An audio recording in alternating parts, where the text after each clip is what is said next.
G'day, I'm Scott from Australia. We just finished up the Mojo Surf School in Byron Bay. And they picked us up from our hotel this morning and took us to Clark's Beach, which is just down the road.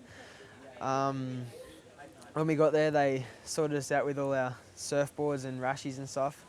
They had good equipment and it was in good condition, and yeah, all the staff were really friendly and welcoming. They took us down to the beach and gave us like a briefing of how to surf, the basic stand-up techniques, and yeah, they showed us like how to read the surf, which was good. Yeah, they made it like really safe and yeah, enjoyable. When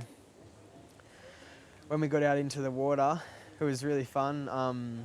Caught a few good waves, and yeah, it was a good day. So there was good surf for beginners, so everyone got up, and I'm pretty sure like they'd get you up anyway. Like they were all really experienced and knew what they were doing. Yeah, they took photos of us from the beach. So if you wanted to get like any photo packs or something after the day, then you could pay for that.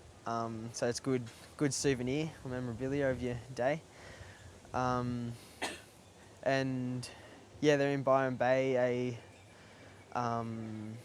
They're a popular surf school. They had a few there, but I'd definitely try this one if I was in the area. They were good.